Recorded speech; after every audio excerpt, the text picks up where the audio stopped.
So, welcome to another episode of Stories for Healing. As you know, we've been doing this since the end of October, telling stories about healing and reconciliation, about growth. And why do we do this? We do this because this is what the world really needs right now. We've been going through this divisive, antagonistic, stressful time. And what we need is not people saying, I'm right and you're wrong, or this is good and you're bad, but to talk about how we actually grow and heal and reconcile. And what better way to do that than to tell stories about that? That's certainly what we as storytellers do. So we've got storytellers from around the world coming to tell stories, sharing stories every weekday. And today we're very pleased to be able to offer a story from Maja Bumberák, who's coming to us from Hungary. And Maja has a story for us today. Please tell us a story. Well, this happened only a few months ago. You know, I live in Budapest, the capital of Hungary, and I spent the 3 months lockdown in spring from March to May with my husband and my daughter in our not too big downtown flat. And when the restrictions were over, when they were lifted, my daughter and I immediately traveled to my parents' place, far away in the country. We were actually like hatchlings flying out from their nests, enjoying the freedom, how much we loved being together as a greater family, and we loved the big garden, the green grass, and my father has a greenhouse with delicious tomatoes, juicy, and lit by the Hungarian sunshine. And we enjoyed the cherry trees. And I, as a mother, I was spoiled by a great deal of grandparenting and delicious meals. Now, in this great freedom of mine, and also because all of my storytelling activities had been cancelled, I jumped into the online world of storytelling, internationally as well, and I signed up for various courses. One of them was a course offered by Eric Miller, based in Chennai, India. It was a storytelling therapy course. And with the participants, we shared our life stories with each other. And then we started crafting our healing stories. And we did this in deep consultation, deep connection with metaphors, images, motifs from ancient stories, myths, magic tales. And one of us became especially interested and inspired by the story of the Handless Maiden. And then we shared articles, we discussed it, we shared our feelings or thoughts with each other. And I don't know how much you know about this story, but this is a very tragic one, full of misery. At the beginning of the story, the heroine is mutilated and has to wander around without arms. And as we were discussing it, I remembered that in our culture, in Hungarian folklore, we have many variations of this story. But I remembered especially one version that had been collected from a gypsy old man called Babos István. And this is a tough one. At the beginning of the story, the father harasses his daughter, and when she refuses, he wants to kill her. He takes her to the forest and chops off her arms. Miraculously, she somehow escapes, and this is where her journey begins. And this is a deep healing story, by the end of which everything is healed and whole again, and everything is in order. But in this particular version, at the end of the story, the girl finds her father and kills him. Now, at the time of this course, in my great freedom, living in paradise, I had an idea. I started a 100-day sports program inspired by a colleague and friend of mine from India called Lopamudra Mohanty. And I started cycling, walking, running at least 2 kilometers every day, each and every day. And one evening, I just started my usual circle, this time on my mother's bicycle. There had been a lukewarm summer shower. I enjoyed the strong scent of the flowers. And I was cycling merrily in the quiet, empty streets. And then I reached the roundabout. This is the only roundabout in this little town. And as I was cycling, suddenly, on my right-hand side, in the middle of a zebra crossing, I saw a woman standing there like a statue. And she seemed to be staring at my direction. Is she staring at me or not? My heart started pounding much more quickly, and there was something strange about her look. Is she a woman with special needs? She was wearing pink training suits and a pair of very colorful slippers. But by this time, I had already passed her.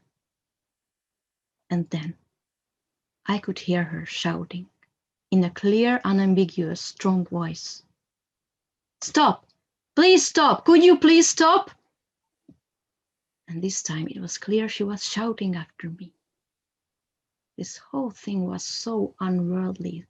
She was so surreal. And I knew I would stop because it came through me like a lightning. She may need help. She may be in trouble. She may have been raped or robbed, and maybe no one has helped her. I needed some time to come out from the roundabout at the next zebra crossing, and I pulled over to the side of the street, waiting for her. And she was approaching me very, very quickly.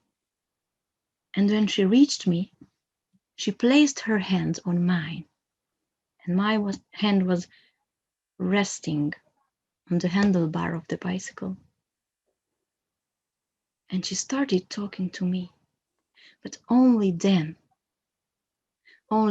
did I recognize that her whole right arm was missing.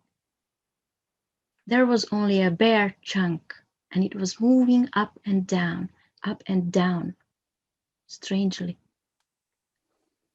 And she was talking to me as if I had been an old friend of hers.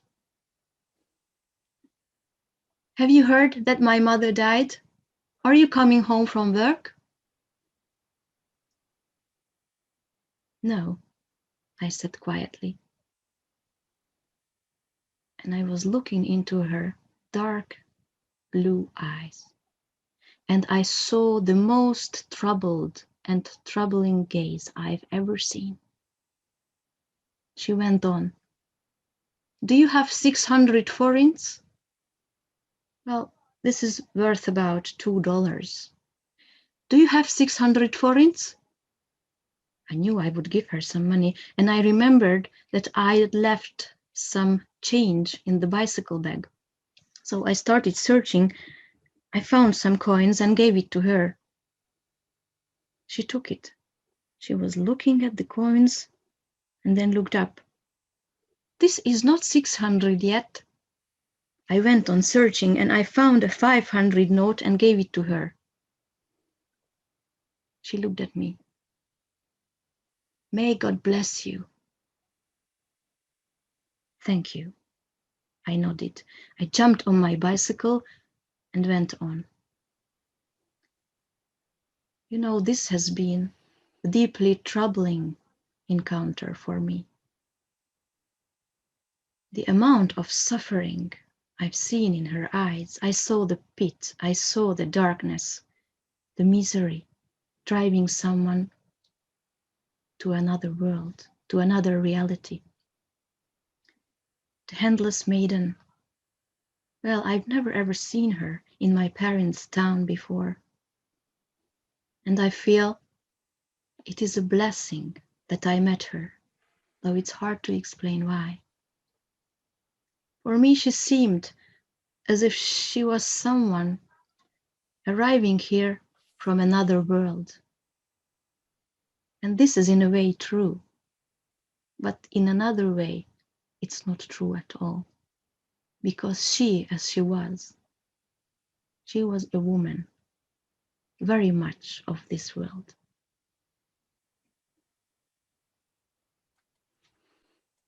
Mm. Thank you. What an encounter. What an encounter.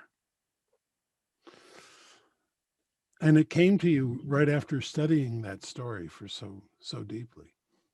Actually, yes, this was something very, very appalling and very deeply moving that maybe the same day or the next day as we were discussing this story, this happened. I was just blown away and I was deeply stirred, really. Sure, sure. Have you told the Handless Maiden as a story since then? I already studied it, but I've never ever told it before and not after, not Oh, yet at not least. yet. Yeah. I wonder how it will affect your telling. I'm sure it will. I'm sure it will. But Oh, yes. yeah, And actually, this affects my understanding of the story. sure. And the story somehow is in dialogue with this encounter as well. Absolutely. And that's the power of these stories. They work on us, and they work on the story, and they work on the audience too. Obviously, yeah. Yeah, actually, I heard this saying from my storyteller teacher and friend, Roy Galore. He said that we work on the stories by day and the stories work on us by night. Absolutely. Oh, wonderful. Well, And yeah. Go ahead. Go ahead. I just I just wanted to, as I was preparing for telling this story, I realized that actually I shared this story with the people from my group, of course, from Hmm. this storytelling therapy group in writing. I wrote to them because I was deeply moved. And then I didn't tell this story to anybody until one day, not long ago, somehow it came up for me in a storytelling circle. And I told it.